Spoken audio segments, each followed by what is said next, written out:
So isang mapagpala at magandang umaga po sa bawat isa. Tunay nga po na dakila ang Diyos at kami po ay muli at muling magagalak na makasama kayo sa ating online worship service. So tunay nga po na ang Diyos ay dakila, gano'n man katagal, gano'n man katagal yung magdumaan, gano'n man katagal ay siya yung Diyos na hindi magbabago. At patuloy po natin purihin ang ating Panginoon sa mga oras na to. Sama-sama po natin isigaw ang kagalakan ng ating puso. Tunay nga po na malayo man tayo sa isa't isa, naniniwala po kami na ang ating mga puso ay magkakalapit tayo ni isa ang Diyos na ating sinasamba. Purihin po natin ang ating Panginoon. Yes, purihin ka Panginoon. Purihin ka, O Lord, sa Espiritu at sa katotohanan.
Kapatawaran sa'yo.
Kung may pagsubok man o kagipitan, ako'y may lalapitan.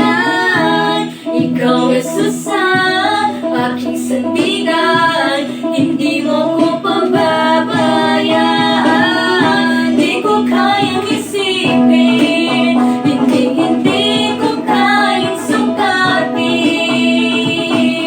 ang pag-ibig mo, Jesus, na iyong binigay sa akin. Salamat, salamat, O Jesus, sa pag-ibig mo. Walang ibang nagmahal sa akin ng katulad mo. Salamat, salamat, O Jesus, sa pag-ibig mo. Ako'y magsasaya sa piling mo.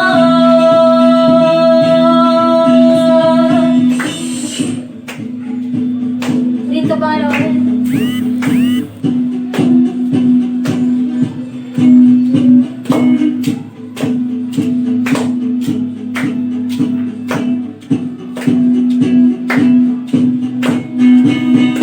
Buhay ko na purihin ka, buhay ko na sa'yo'y sumamba.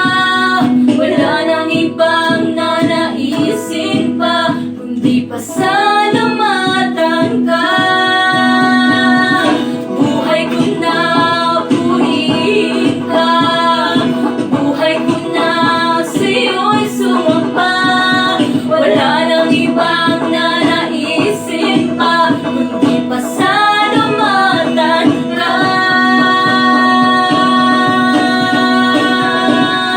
Salamat, salamat, O Jesus, sa pag-ibig mo.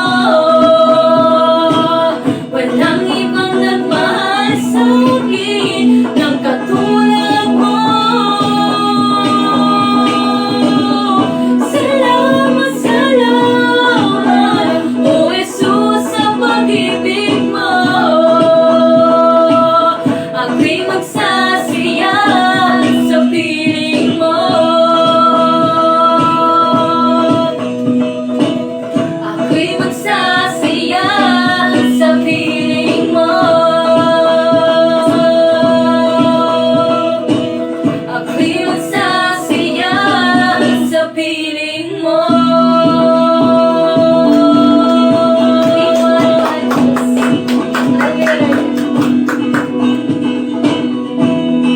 Patuloy po nating awitan ang ating Panginoong Diyos na buhay. Tunay nga po na sa anumang pagsubok, sa dalamhati, sa kabiguan man, tunay nga ng Panginoon ay mananatili sa atin. Ikaw ay bawat sandali sa habang buhay ay mananatili. Lumapit maikukulit, maging sa dilim ng gabi. Sandig kang matibay ang iyong pangako, lakas at pag-asa ng aking puso. Hindi na mabilang pagkakataon, patunay na katapatan mo. Sa dalamhati at sa kabiguan, sa pagluha ng puso na sugatan, sa pagsubok na iyong pinahintulutan. Salamat, Panginoon, sa katugunan sa aking dalangin, sa kalakasang sa'yo nagagaling, sa pagtuturo at pagtutuwid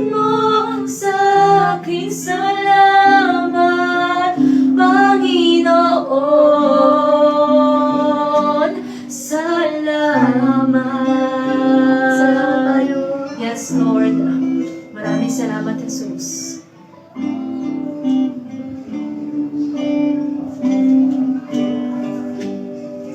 Sandigang matibay ang iyong pangako, lakas at pag-asa ng aking puso.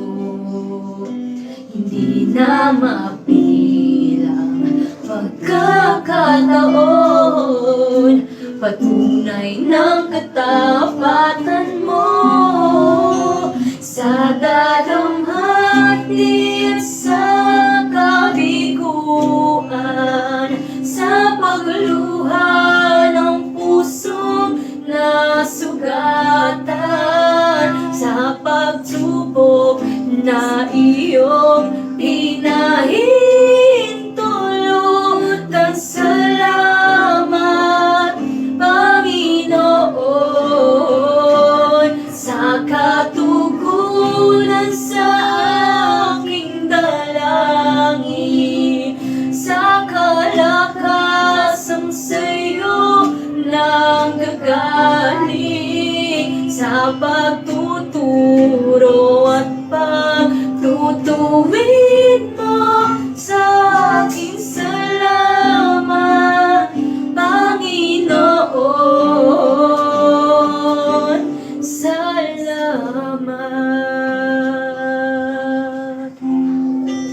Ikaw ay tapat,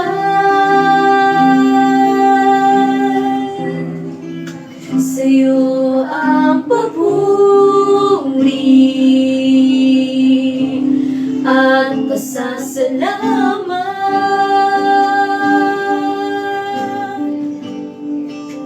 Ikaw ay mabuti, ikaw ay tapat,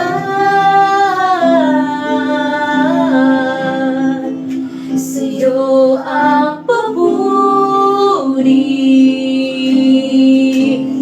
at pasasalamat.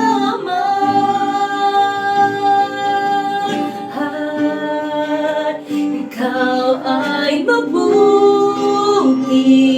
ikaw ay tapat, ikaw ay tapat,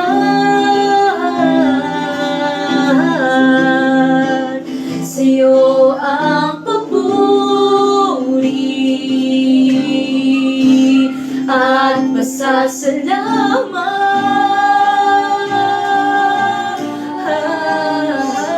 Ikaw ay mabuti,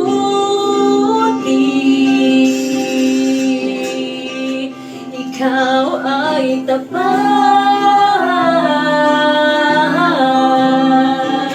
sa'yo ang papuri at pasasalamat.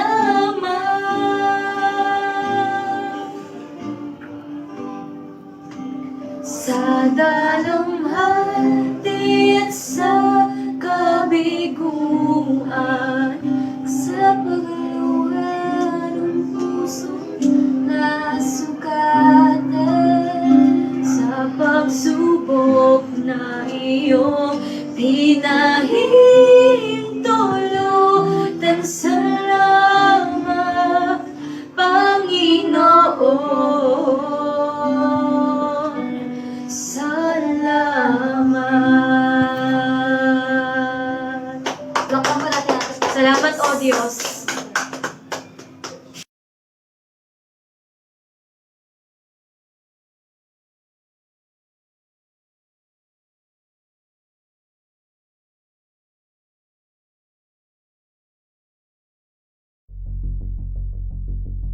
How do you define church? A building? A steeple? A message? An offering? A leader? A prayer? A hope? A difference? We were created to be more. We were saved to be more. We were set apart to be more. Jesus is the hope of the world, the light in the darkness. We are called to be the walking, breathing example of Christ's love. Are we measuring up, or are we playing it safe?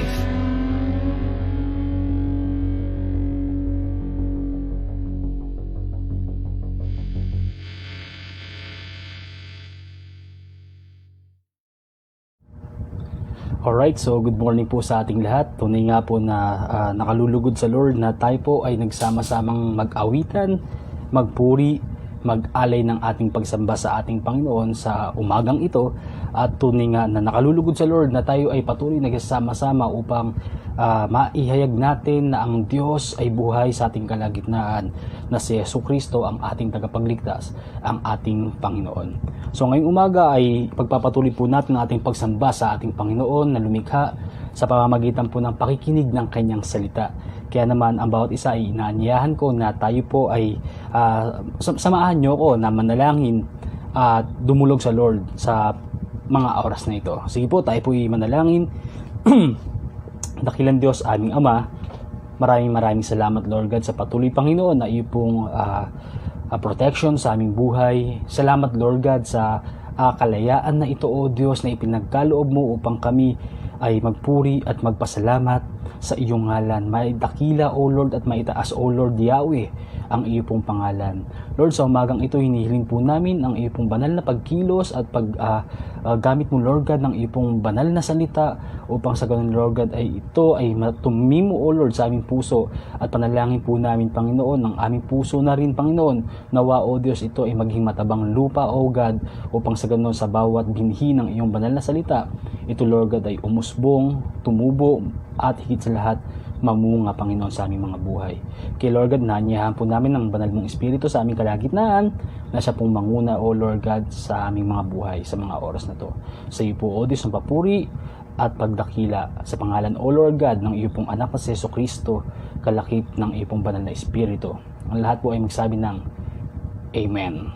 So tayo po ay magpapatuloy sa ating pagsamba sa Lord sa mga oras na to sa pamamagitan nga po ng pakikinig ng salita ng ating Panginoon. So ang Panginoon ay may mensahe sa ating kalagitnaan na sabihin natin may titulo na What have you done? Anong ginawa mo o ano ang nagawa mo? So anong ginawa mo? Yung question na ito ay very common sa ating kalagitnaan, very common sa bawat isa sa atin dahil ito po ay madalas nating maitanong at ito rin pong tanong na to ay madalas nating marinig nung tayo ay mga paslit pa lamang, na kung saan yung mga magkakapatid kapag sila ay nagtalo-talo, yung isa magsusumbong sa nanay o sa tatay, nanay, tatay, inaway po ako ni ganito, ni ganyan. Siyempre si nanay tatanungin yung kapatid na nangaway, anong ginawa mo? So very common sa ating kalagitnaan ang tanong na ito. At alam niyo po ba na sa Biblia ay itinanong din ito ng ating Panginoon. Itinanong ito ng ating Diyos na si Yahweh. So tunghayan po natin yung tanong na ito na what have you done sa aklat po ng Genesis chapter 3 verse 13. Akin pong babasahin, isang verse lamang po tayo, no? Akin pong babasahin sa English version and Tagalog version po. Genesis chapter 3 verse 13. The Lord God asked the woman, "Why, what have you done?" She replied, "The snake tricked me into eating it." Sa Tagalog version, Genesis chapter 3, verse 13, "Bakit mo ginawa ang bagay na iyon?" Tanong ng Panginoong Yahweh sa babae.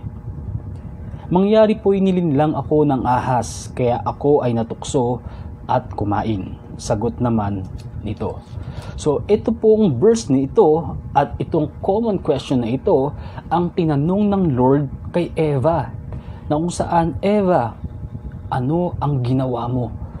So alam po natin yung dahilan kung bakit nagkaroon ng tanungan ng pag-uusap or interrogation between God and Eve during this time, kasi nga po yung kwento po nito or yung Genesis history or story ay patungkol po ito sa paglikha ng Diyos sa lahat ng bagay, kabilang po si Adan at si Eva.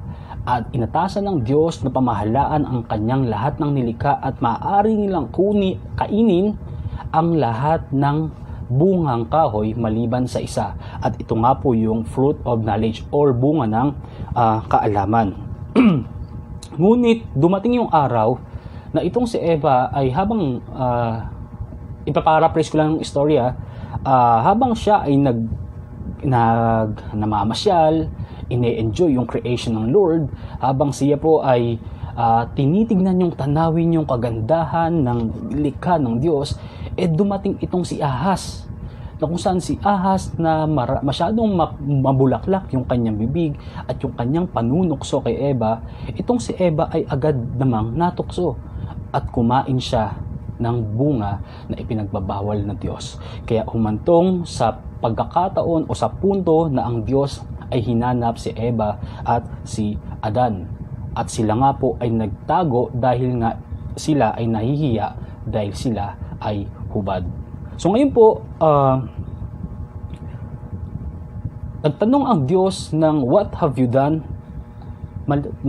matapos kumain o kainin ni Eva ang bunga na ipinagbabawal. Nagtanong ang Diyos ng what have you done matapos din na i-share ni Eva yung bunga ng kaalaman or fruit of knowledge sa kanyang asawa na si Adan. So yung mensahe ng Lord sa ating kalagitnaan po, nawa ay ito ay magsilbing paalaala sa atin. Paalaala na ang Diyos sa tuwing siya ay merong interrogation sa atin, na ang Diyos sa tuwing siya ay nagtatanong sa atin, hindi siya yung Diyos na kung saan habang tinatanong tayo na, anak, anong ginawa mo? Lumayas ka. Hindi po ganun. Bagkus, ang Diyos habang tinatanong niya tayo na, anak, anong ginawa mo? Siya po ay bukas kamay na nagtatanong sa atin at handa tayong pakinggan at handa niya tayong patawarin at handa niya tayong tanggapin. Ayan ang ating Diyos. So ang mensahe po ng ating Panginoon sa mga oras na to ay himay-himayin po natin sa pamamagitan po ng 3 puntos. At itong 3 puntos na ito, nawa at panalangin ko ay makatulong sa atin para malaman natin at sa tuwing tayo po ay nahuhulog sa kasalanan, ang Diyos ay nagtatanong sa atin na, anak, ano ang ginawa mo? At ang Diyos na ito, na si Yahweh, na makapangyarihan, na may malawak na pag-ibig para sa atin, ay handang magpatawad at handa tayong tanggapin at handa niya tayong yakapin sa alingmang uri o sa anumang uri at estado ng ating pamumuhay at ng kasamaan ng karumihan ng ating buhay. So, tunghayan po natin yung 3 punto ng mensahe ng ating Panginoon. Number 1 point po, it is a question about life's most serious subject. Bakit seryosong paksa o pinaka-seryosong paksa ng buhay? Bakit itong tanong na to ay tumutukoy sa pinaka-seryosong paksa ng ating buhay bilang mga tao? Ito po ay seryoso dahil katumbas po nito ng question na ito, na ibigay itong question na ito, na ilatag ng Diyos ang question na ito dahil sa isang bagay. Ano yung bagay na yun? Kasalanan. May nagawa tayong mali. Kaya nagtanong ang Diyos, anong ginawa mo? What have you done? So, ang Diyos sa umpisa pa lamang ay may warning na. May warning na siya na kainin ninyo ang lahat ng bungang kahoy maliban sa bungang ito. Dahil o kung hindi, kayo ay mamamatay. Kapag kinain nyo ang bungang ito na pinagbawal ko, kayo ay mamamatay. Sinabi ng Diyos kay Eva, kay Adan. Sinabi ng Diyos sa kanyang mga nilikha o sa kanyang mga naunang nilikhang tao. Ito yung paalaala. Ito yung warning ng Lord sa tao. Kainin nyo na lahat ng bagay o lahat ng bunga maliban sa isang ito. Ngunit, eto na po, pumasok ang kasalanan. At yung pagpasok ng kasalanan sa sangkatauhan dahil sa pamamagitan ng isang pagsuway, sa pamamagitan ng kasalanan. Sabi nga rito, sin came when they are in a perfect environment. Yung kasalanan ay pumasok habang sila ay nasa isang perfectong environment. Bakit perfect environment? Of course, perfect yung creation ng God. Sa pasimula ng paglikha ng Diyos, ito ay perfect. Walang kapintasan, walang kasalanan. Ngunit sa kabila ng pagiging perpektong nilikha ng Diyos ng mga bagay na ito, doon pumasok ang kasalanan. Doon pumasok ang, of course, kamatayan. Sin came when they enjoyed the perfect fellowship. Pumasok ang kasalanan na habang sila ay nasisiyahan, naliligayahan, na kapiling nila ang Diyos face to face. Kasama nila ang Diyos harap-harapan, pero pumasok ang kasalanan. At ang perfect na pagkakataong ito, or yung perfect state or states ng kanilang buhay, yung estado ng kanilang buhay, ay nagkaroon ng tuldok sa pamamagitan ng kasalanang pumasok sa lipi, sa angkan ng tao, sa sangkatauhan. At hanggang sa ngayon, yung warning ng Lord na kayo ay mamamatay, patuloy nating nararanasan. Yung warning, of course may warning, at kapag na-violate ang warning, may negative effect. Yung negative effect na yun ay ating nararanasan, yung kamatayan. Sa tuwing may maririnig tayong ambulansya na may malakas na wangwang at matulin na pagpapaandar ng driver, alam po natin na sa loob ng ambulansyang ito ay merong pasahero o merong pasyente na nag-aagaw buhay. O kaya naman may karamdamang malala. O kaya naman nangangailangan na ng daliang pagtugon ng mga doktor o pagtugon ng isang medical experts. So, ayun po ay isang patotoo na naghanap noong unang panahon. Noong unang panahon na kung saan inilagay ng Lord ang mga tao sa isang perfect environment, sa isang perpektong lugar. At yung mga patotoong ito ay patuloy nating nararanasan. Yung funeral, yung sementeryo na kung saan ang sementeryo ay ubod at lahat ay makikita natin himlayan ng mga namayapa, mga patay. Yung burol ay patungkol sa patay. Bakit may namatay? Dahil ito yung negatibong epekto ng pagsuway sa warning ng Lord. Negatibong epekto ng pagsuway ng tao sa babala ng Diyos. At ito po ang pinakaseryosong paksa ng buhay natin, kasalanan. Yung kasalanang ito ang pinakaseryosong paksa dahil nga sa kasalanan, ang kasalanan ay may katumbas na kabayaran. At ang kabayaran ng kasalanan, sinasabi sa Biblia, ay walang iba kundi kamatayan. So kamatayan ang resulta, kamatayan ang kabayaran ng kasalanan. So yun po yung unang punto ng Diyos sa kanyang mensahe. It is a question about life's most serious subject. And that serious subject is sin. Ikalawang punto po ng mensahe ng ating Panginoon. It is a question that calls for repentance.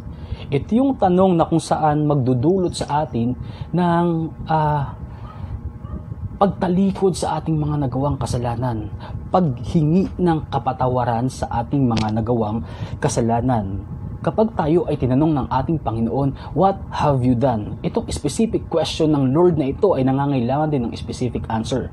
Kung saan tinatanong tayo ng ating Panginoon, anak, ano ang ginawa mo?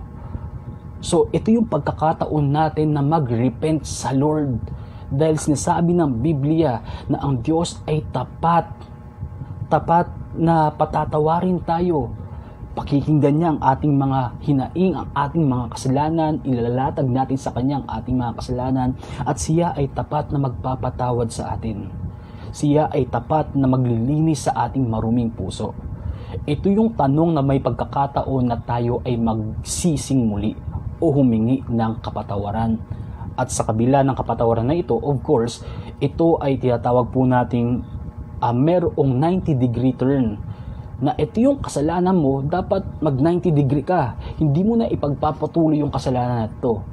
Babalik ka sa programa na binigay sa iyo ng Diyos. Babalik ka sa takbuhin na ibinigay sa iyo ng Diyos o sa track na binigay sa iyo ng ating Panginoong Hesukristo.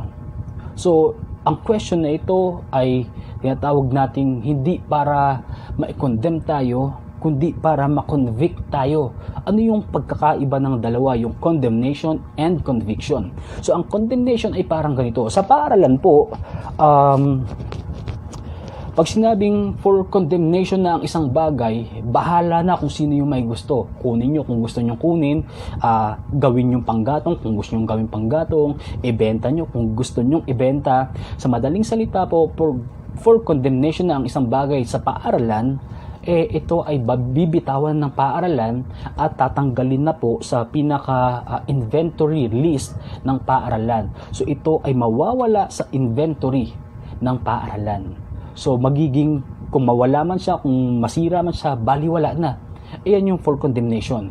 So ang Lord hindi siya ganun. Kung saan pag tinanong ka, anak, anong ginawa mo? Sige, lumayas ka na sa aking kaharian. Pinapatawang kita ng matinding kaparusahan. Hindi ganun agad. Kundi ang katanungan ng Panginoon patungkol dito sa what have you done ay magdudulot sa atin ng conviction. Mako-convict yung ating puso na kung saan ito ay mababagabag at ito yung pagkakataon natin na makapag-repent sa ating Panginoong Jesucristo. Because conviction of sin brings repentance. At kapag pinag-usapan po natin ang repentance, repentance begins with awareness of sin. So ang repentance daw ay nagsisimula kapag ikaw ay aware ka sa kasalanan mo. Kasi maraming tao na kapag tinanong mo, di ba, uy, ginawa mo tong bagay na to ginawa ko ba yun? Hindi ko na maalala. So hindi sila aware sa kanilang mga kasalanan. Pero tayo, kapag tayo ay aware sa kasalanan natin, magkakaroon ng conviction sa ating puso. At yung conviction na ito, yung magdudulot sa atin para lumapit sa Diyos at humingi ng kapatawaran. Because repentance begins with awareness of sin. Dapat alam mo yung kasalanan mo at alam mo yung ihihingi mo ng tawad sa Diyos. Ang Diyos alam ang lahat ng bagay patungkol sa iyo. Alam ang bilang ng buhok mo. Alam kung ano yung mga ginagawa mo. Pero bakit hindi na lang agad patawarin ng Diyos? Alam niya man pala. Dahil nga ang nais ng Diyos, ikaw ay lumapit sa Kanya, tayo ay lumapit sa Kanya at humingi ng kapatawaran sa ating mga kasalanan. Repentance is different from remorse or regret. Ang remorse or regret ay parang ganito, yung nanghihinayang ka lang, nagsisi ka lang, parang bumili ka ng ice cream, tapos yung ice cream natunaw na, nalalaglag sa sa lapag, nanghinayang ka, ay sayang, pero hayaan mo na nga, next time na lang ulit ako bibili. So nanghinayang ka, hindi yun repentance, nanghinayang ka lang dun, regret lang yun, nagsisi ka lang, nanghinayang ka lang, at walang repentance doon. Kasi ang repentance po, katulad ng sinabi ko sa inyo kanina, merong 90-degree turn na hindi ka na magpapatuloy sa ginagawa mo, kundi magkakaroon ng 90 degrees sa iyong buhay at ikaw ay babalik sa pangako, sa piling, sa plano at sa pinagagawa ng Diyos sa buhay mo. Hindi ka na magpapatuloy sa kasalanan. Hindi ka na magpapatuloy sa ginagawa mo dahil nag-repent ka sa Lord. Because repentance is a change of attitude about sin. Ito ay kapag nakagawa ka ng kasalanan, humingi ka ng tawad sa Diyos, ang tunay na repentance ay yung bagay na ginawa mong masama laban sa Diyos ay hindi mo na muling gagawin. Because ito nga, repentance is change of attitude about sin. So, yung ikalawang punto ng mensahe ng Lord ay ito, it is a question that calls for repentance. So, magkakaroon tayo ng pagkakataon na lumapit sa Diyos. Marami kasing tao ayaw lumapit sa Diyos dahil takot sila, dahil baka parusahan sila, dahil masama sila, dahil baka masunog daw sila, dahil yung mga negatibong kaisipan na alam naman nating maling-mali. Eto nga tinatanong nga tayo ng Diyos kung anong nagawa natin hindi para i-condemn, para bigyan ng pagkakataon na tayo ay mag-repent, tumalikod sa mga nagawa nating kasalanan na laban sa Diyos. So, bago tayo dumako sa ikatlong punto ng mensahe ng ating Panginoon, balikan po natin yung una at yung ikalawa. Yung unang punto ng mensahe ng Lord about what have you done sa Genesis chapter 3 verse 13 ay ito, it is a question about life's most serious subject. At yung serious subject na po ito o yung seryosong paksa ng ating buhay o pinakaseryosong paksa ng ating buhay ay patungkol sa kasalanan. Bakit kasalanan? Kasi ang kasalanan ay may katumbas na kabayaran, ang kamatayan. Yung ikalawa naman po ay it is a question that calls for repentance. Sa tuwing tayo tinatanong ng Diyos na what have you done, hindi ito nangangahulugan na i-condemn tayo ng Lord na tutuldakan niya ang mga bagay-bagay sa ating buhay. Hindi po, kundi ito naman yung pagkakataon ng Diyos na magbigay sa atin ng maraming chances para mag-repent sa Kanya at manumbalik sa Kanyang piling. Ikatlo at panghuli sa mensahe ng ating Panginoon about what have you done, it is a question that precedes the promises of or the promise of redemption. Kanina ay patungkol sa repentance, ngayong ikatlo patungkol sa redemption.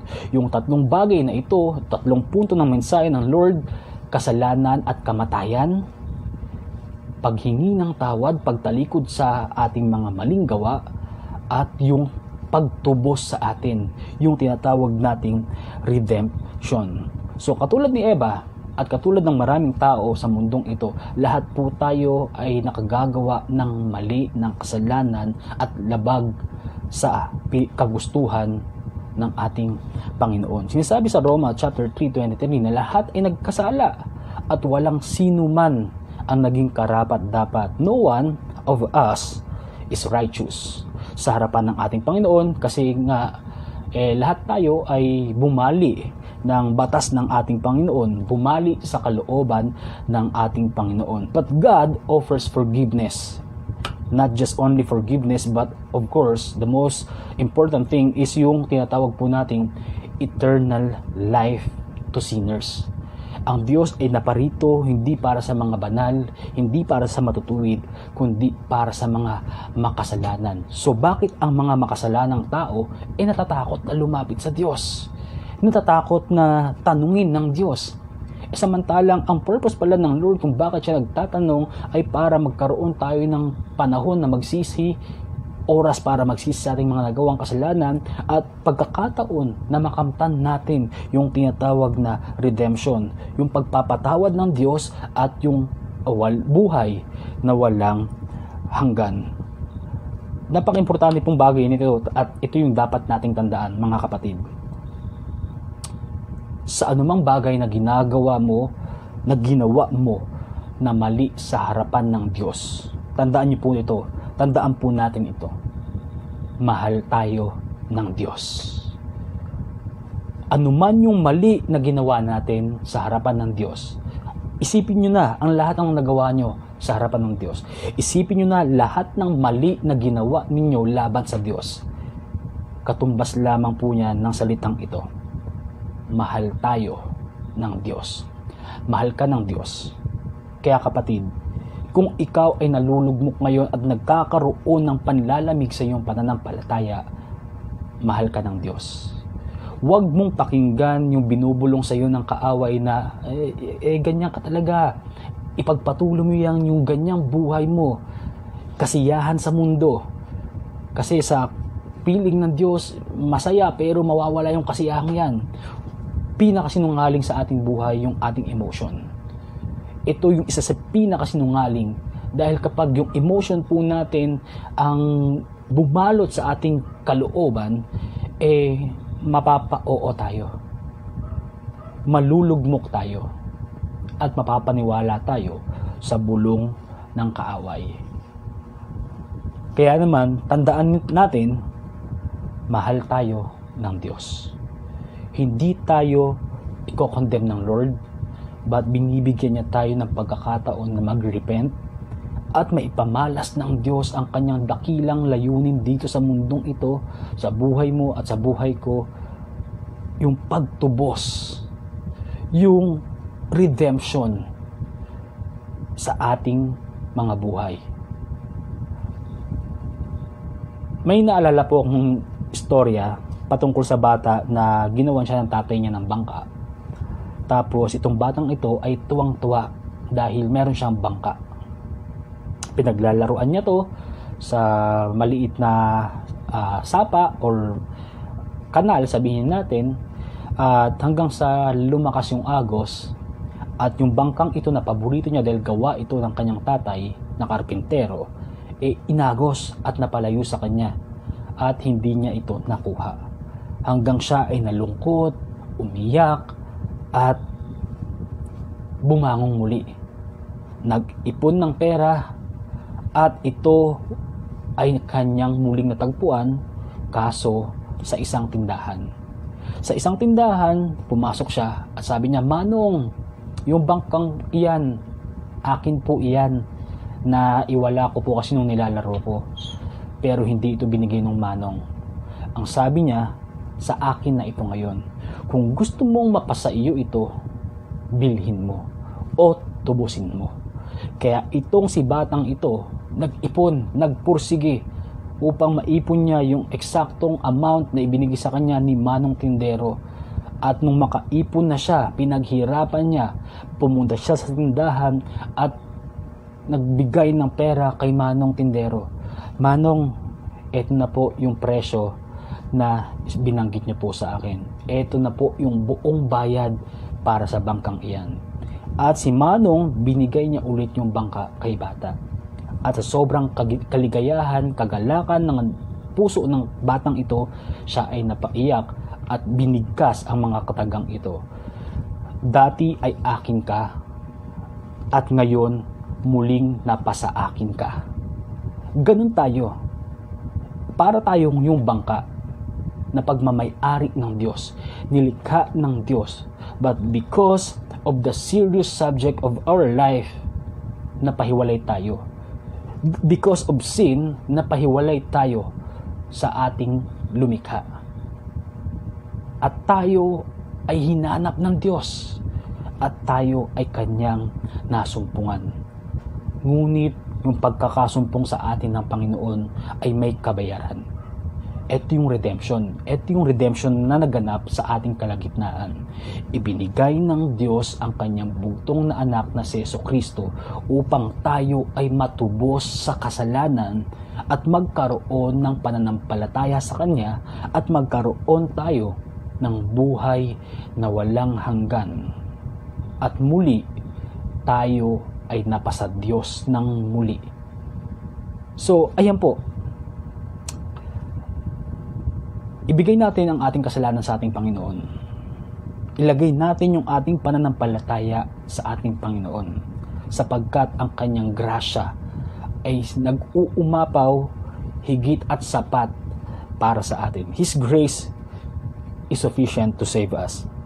Ang kanyang grasya, ang kanyang habag para sa atin ay nag-uumapaw. Kaya mga kapatid, wag po tayong mag-aalinlangan na lumapit sa Lord. Huwag tayong magpadala sa tukso ng kaaway, sa bulong ng kaaway, na ikaw ay makasalanan at hindi karapat-dapat na lumapit sa Panginoon. No, huwag po. Huwag tayong makinig sa bulong ng kaaway na ito. Ang kasalanang nagawa po natin ay pagkakataon natin ito sa binubuksang chances ng Lord para sa atin.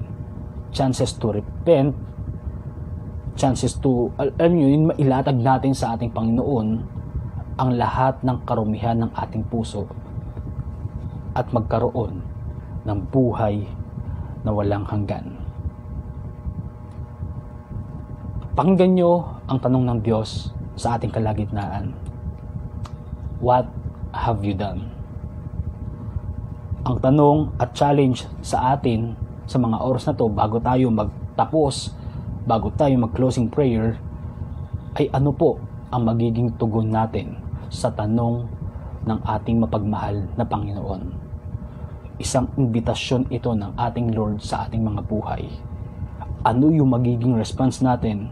Ano yung magiging tugon natin sa tanong ng ating Panginoong Jesucristo? Mga kapatid, mahal tayo ng Diyos. Tayo po ay manalangin. Ama, maraming salamat Lord God sa mensahe mo, O Lord, para sa aming kalagitnaan. At sa umagang ito, O Diyos, kami nagpapasalamat sapagkat Ikaw ang Panginoon ng mga Panginoon. Ikaw ang Hari ng mga hari na patuloy nagpapakilala sa amin. Lord, salamat sapagkat nalaman po namin ang salita mo, Panginoon, sa mga oras na to.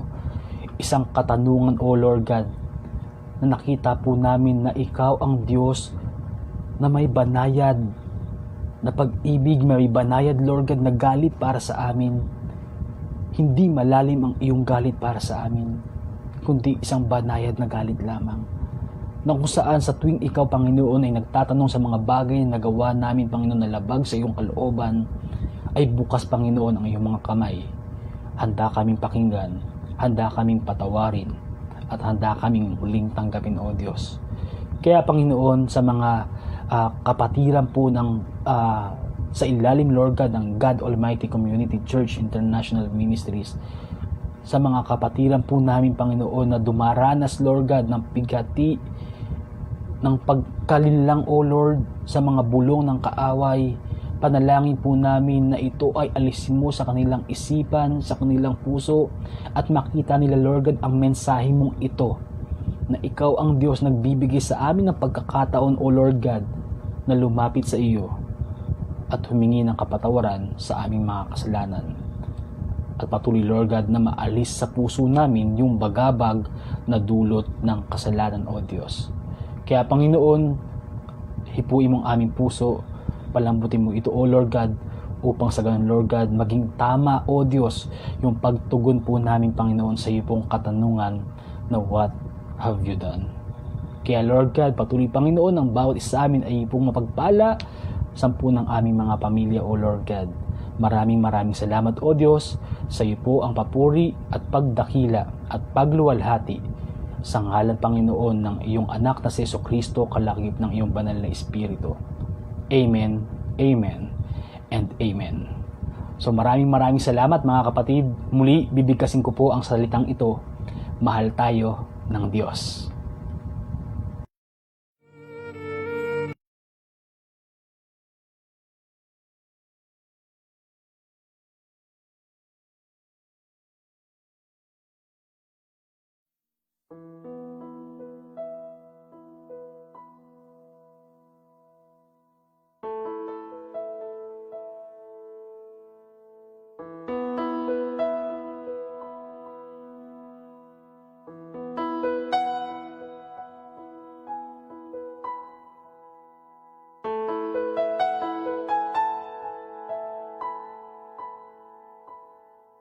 The more I seek you, the more I find you.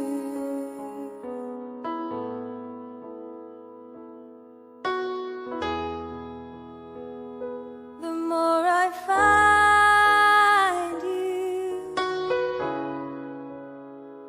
the more I love you.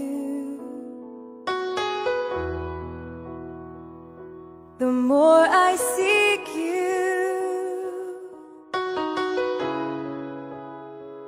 the more I find you. The more I find you, the more I love you. I wanna sit at your feet, drink from the cup in your hand, lay back against you and feel your heartbeat. This love is so deep, it's more than I can stand. I melt in your peace, it's overwhelming.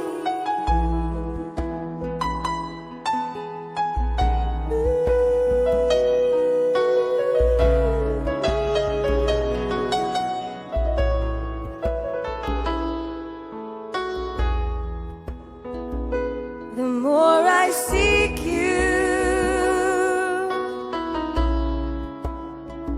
the more I find you. The more I find you, the more I love you. I wanna sit at your feet, drink from the cup in your hand, lay back against you and breathe, feel your heartbeat. This love is so deep, it's more than I can stand. I melt in your peace, it's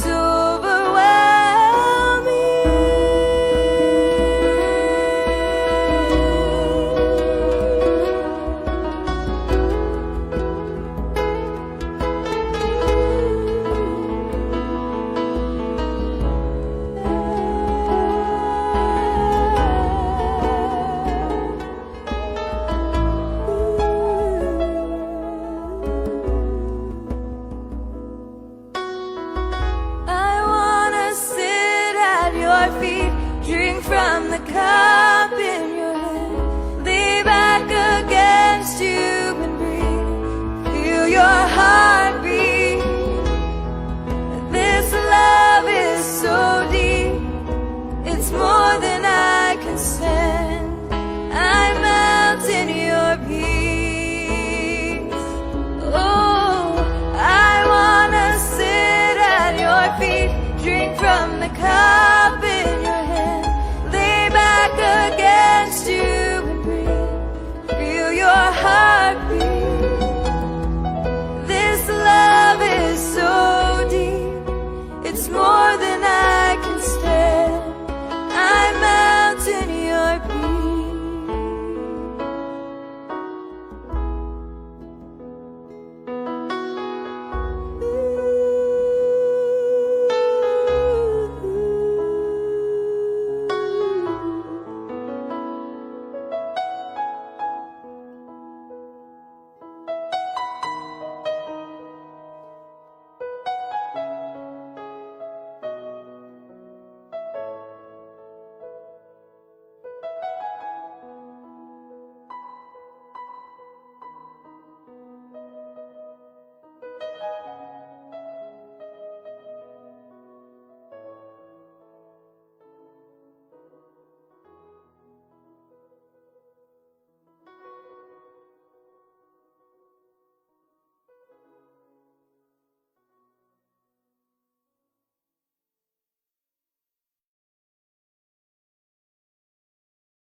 nagmamalit ng lalabing.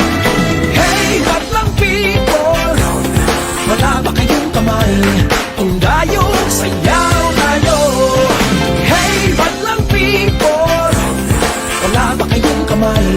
Kung dayong sayaw tayo. Now, na, na, na, na, na, now, na. Now, na, na, na, na, na, now, na, na, now, na, na, na, na, na, na, na, now, na. Now, na, na, na, na, na, now, na, na, now, na. Sayawe tayo. Sayaw tayo. Sayawe tayo. Sayaw tayo. Sayawe tayo. Sayaw. Sayaw tayo. Sayawe tayo. Sayaw. Sayaw. At nagpupuri sa langit, para bang nagbabalik sila. Pasasalamat ang awit, para bang nagbabalik. Nananabik. Hey, batlang people, wala ba kayong kamay? Indayong sayaw tayo. Hey, batlang people, wala ba kayong kamay? Indayong sayaw tayo. Hey, batlang people, wala ba kayong kamay? Indayong sayaw tayo. Hey, batlang people, wala ba kayong kamay? Indayong sayaw tayo. Sayaw tayo. Nakakahawa ang tempo, para bang babalik ka lang. Sayaw tayo. Wala ba kayong kamay? Sayaw, sayaw, sayaw, sayaw. Sayaw tayo sa langit, para malaman babalik ka lang. Pasalamat ang awit. Sayaw tayo. Nananagin. Sayaw tayo. Wala ba kayong kamay? Sayaw tayo. Ang batlang people, nakakahawa ang tempo, para ba nababalik ka daw? Maalawa ang tono, para bang nagbabalik ka na natali. Sayaw na sayaw na sayaw na sayaw na sayaw. Sayaw tayo. Sayawe tayo. Sayaw tayo.